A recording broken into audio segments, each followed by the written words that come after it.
a guy walks into my office and plops down in the chair opposite me. He's got one of those visors that you see on old-school gangsters in the movies, only this one's made out of cheap plastic. And I could tell just by looking at the guy that he wasn't a gangster, more of a wannabe. I motioned for him to stand up and walk through the door behind me. It's one-way glass, and there's a TV monitor in the other room where I can watch him without him knowing.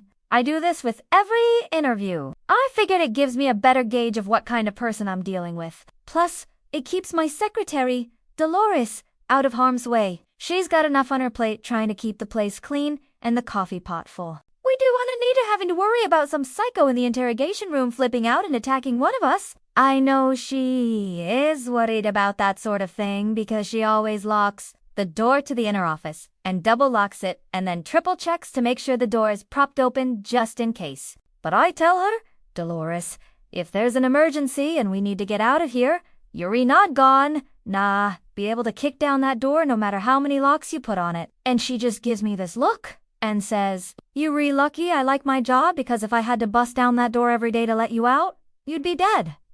So I take the chance. The door's wide open when I go in. This guy sits down, pulls up his right pant leg and reveals an ankle monitor. He looks at me and goes, "You know, that's pretty presumptuous of you, don't you think? Going on about how I'm gonna be violent with you.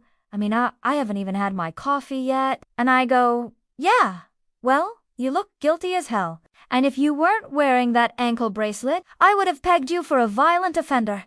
Just based on the way you were sitting in that chair. I've seen that kind of body language before, especially the way you crossed your arms over your chest and slumped forward. You were hiding your face behind that file folder.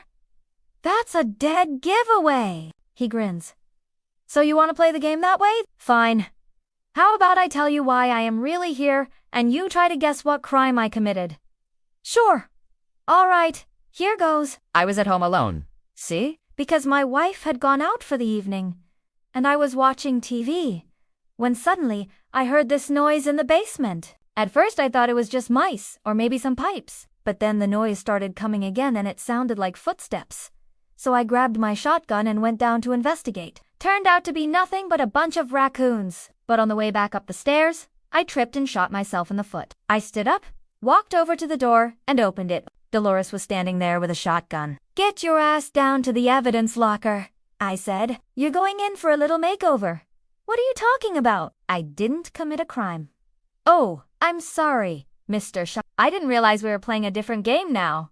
Where were you the night of June the 12th? Do you remember?" He sighed and pulled his chair back from the desk. "All right, you got me?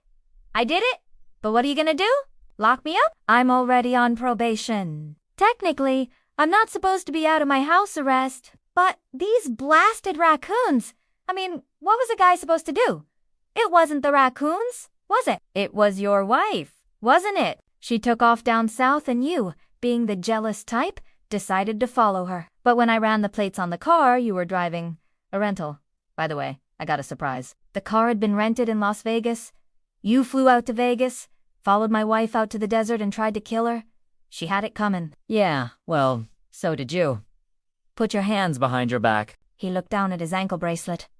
"What about this?" "Oh, that's just for show. You weren't fooling me, Mr. Shotwell." "Not for a second. Come along now. I've got a whole list of charges to read you." As he walked past Dolores, Shotwell leaned in close to her and whispered, "You wouldn't happen to have any of that good stuff left over from last night, would you? The cookies. I could really go for a nice snickerdoodle right about now." Dolores smiled. "Last one, pal? Last one."